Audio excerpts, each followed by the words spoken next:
मानुष जन्म दुर्लभ है, मिले न बारंबार। तरवर से पत्ता टूट गिरे, वो बहोर न लगता डार। राम रटत कन्या भली, साकेट बलो न पूते। छेरी के गल में गलथना, जिसमें दूध ना मूते। राम रटत दारी दर भलो, टूटी घर की छान। वो कंचन महल किस काम के, जहाँ भक्ति नहीं भगवान। राम रटत कोड़ी भलो, चू चू पड़े जो चाम। वो सुंदर शरीर किस काम का, जा मुख नहीं नाम।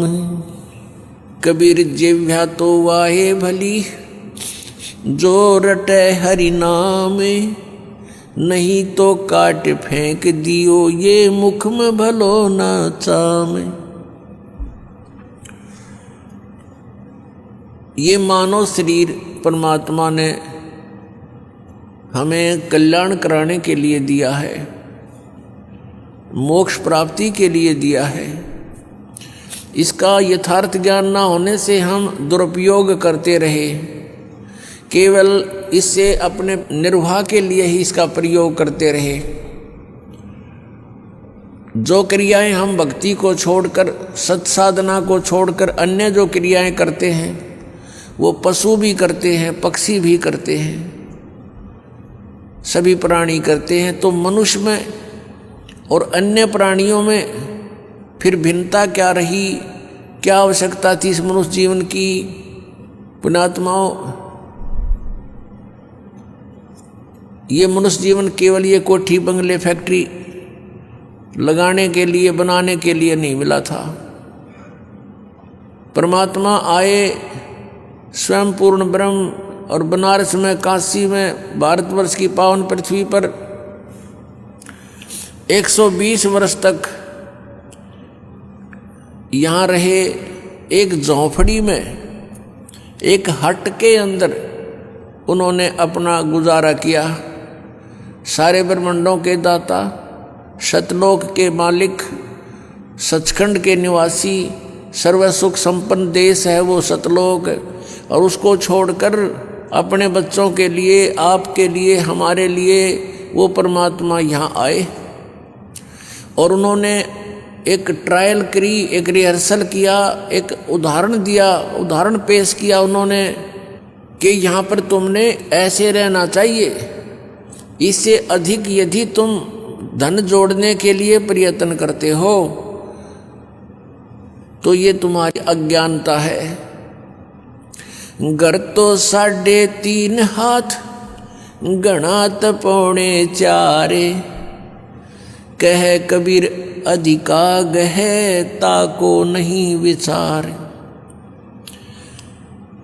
ये अब प्रत्येक प्राणी, मनुष्य शरीरधारी का प्रत्येक प्राणी का शरीर 3.5 हाथ का, उसके अपने 3.5 हाथ का होता है। तो परमात्मा कहते हैं यदि आपने एक कोठी बना ली, ऊपर नीचे 3 मंजिल बना दी, और 4-5 कमरे एक मंजिल में हैं, 15-20 कमरे आपके पास हैं, कक्ष हैं, तो उसमें कहाँ सोते हो आप? एक कक्ष में एक चारपाई जो 3x6 की होती है, उसको किसी कोने में डाल ले उस कक्ष के कमरे के, बाकी कोठी व्यर्थ है। तो पुण्यात्माओं, हम जीव हैं, हम देखा देखी करते हैं गलतियां, और वो पीव थे, सर्व संपन्न होते हुए भी कभी भी डगमग नहीं हुए, एक झोंपड़ी में आजीवन रहे। वो ये दिखाना चाहते थे यदि तुमने कल्याण कराना है तो यहाँ की सब आवश्यकताओं को मिनिमाइज करो, बहुत कम बनाओ, कम करो, और ये अननेसेसरी जो आपकी रिक्वायरमेंट है, अनावश्यक जो आपकी आवश्यकताएं हैं, ये आपके भक्ति में बाधा है, ये टेंशन पैदा करती हैं और टेंशन से भगवान की भक्ति नहीं बनती। आप ये देख करके कि उसने ऐसी कोठी बनाई, मैं भी ऐसी बनाऊं, उसने इतना पैसा कमा लिया, मैं भी कमाऊं। आपने परमात्मा पाने के लिए परमात्मा कबीर जी द्वारा दिए गए उदाहरण, उनके द्वारा दिए गए ज्ञान को आधार बना के कदम रखना पड़ेगा, तब हम सफल हो सकते हैं। नहीं तो ठीक है, जैसा आप भक्ति करोगे वैसा फल आपको मिल ही जाएगा, लेकिन ये फल आपका यहीं बर्बाद हो जाएगा। स्वर्ग में चले जाओगे इस काल के होटल में, वहाँ अपनी पूंजी व्यर्थ करके आपकी आंखें नहीं खोलने देगा, फिर ये इतना सुख दे देगा ऊपर स्वर्ग लोक में। जिस झूठे सुख को आप सुख मानते हो, ये सुख स्वर्ग में सबसे ज़्यादा है। बकवादियाँ करना, सुंदर सुंदर औरतें, शराब पीना, सारी सुविधाएं, काजू किस्मत, सेब संतरे, बड़े सलूट मारनी है, वहाँ नरे मिलेंगे, लेकिन वो होटल है, रेस्टोरेंट है, और वहाँ आपकी पूंजी व्यर्थ होती है। जो यहाँ आपने धन कमाया था वो वहाँ व्यर्थ करवा के फिर वहाँ से धक्के मार देंगे तुम्हारे, और फिर नरक में ठोक देगा। कबीर परमात्मा ने हमें ये सारा जाल काल का समझाया है। तो हमारा उद्देश्य है, यदि आप जी बरवाला आश्रम में आते हो,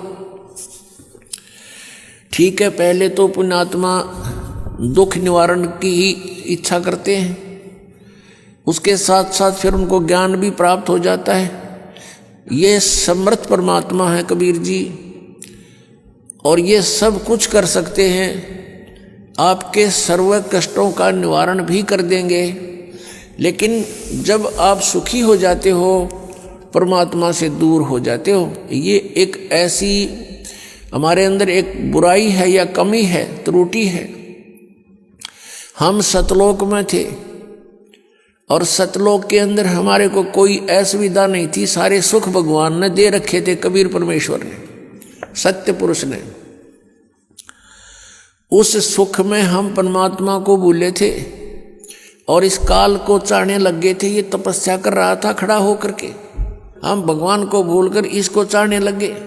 भगवान ने, परमात्मा कबीर जी ने बहुत बार हमें संकेत किया, लेकिन हम बाज नहीं आए। हम परमात्मा के दिल से उतर गए, उन्होंने हमें हृदय से रिजेक्ट कर दिया, और फिर हम इस काल के साथ यहाँ इसके लोक में आ गए। इसने तपस्या करके ये 21 ब्रह्मांड प्राप्त कर रखे हैं, और हम वैसे लटक का आगे इसके साथ में। अब इसने हमारे साथ वो प्रतिशोध किया है, क्योंकि इसने वहाँ गलती की थी। परमेश्वर कबीर जी ने इसको वहाँ से निकाल दिया था, निष्कासित कर दिया था, इंक्लूडिंग ऑल ब्रह्मांड्स, इसके सारे ब्रह्मांड दे करके बाहर निकाल दिया था 21 के 21। और हमने जो गलती की थी, हम इसकी साथ स्वेच्छा से आए थे, हम भगवान भूल गए उस सुख में, और उसके बाद कितने कैर हो रहे हमारे ऊपर। पुण्यात्माओं, ये दंत कथा मत समझना, क्योंकि आज तक आपने केवल सिंपल कथाएं सुनी है रामायण और महाभारत की, आप उनको सत्य मान रहे हो। सत्य तो हैं वो जिस सतर की है, वो घटना ऐसी घटी है, लेकिन ये जो कथा है, ये वो अमर कथा है, अनमोल कथा है, ये वो ज्ञान है, तत्व ज्ञान, जो अभी तक किसी के पास नहीं था। परमात्मा ने कहा था, धर्मदास तो लाख दुहाई, ये मूल ज्ञान की दबार ना जाई।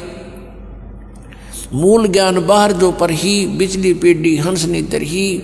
मूल ज्ञान तब तक छुपाई जब तक ये द्वादश पंथ ना मिट जाए। तो पुण्यात्माओं, आप जी ये ना सोचना कि वैसे कथाएं हैं, ये सच्ची कथाएं हैं, हम वहाँ रहते थे, हम यहाँ के नहीं हैं। आज आप विचार भी करना चाहिए, जोर देना चाहिए बुद्धि पर, क्योंकि काल ने इतना प्रेशर बना रखा है कि जीव इतनी देर सोच नहीं सकता। उसी समय इसको कोई समस्या याद आ जाती है, कोई और बकवाद याद आ जाती है, इस तरह भूल जाता तो हट जाता है ये मन वहाँ से। तो हमने इस बात को गहराई से सोचना पड़ेगा। आज आप समझते हो मुझे सब सुख है, पुत्र हैं, पुत्रियां हैं। संत रामपाल जी महाराज द्वारा लिखित पुस्तकें ज्ञान गंगा या जीने की राह निःशुल्क मंगवाने के लिए आप अपना पूरा नाम, पता और मोबाइल नंबर हमारे व्हाट्सएप नंबर पर मैसेज करें। नंबर है 7496801801। 825।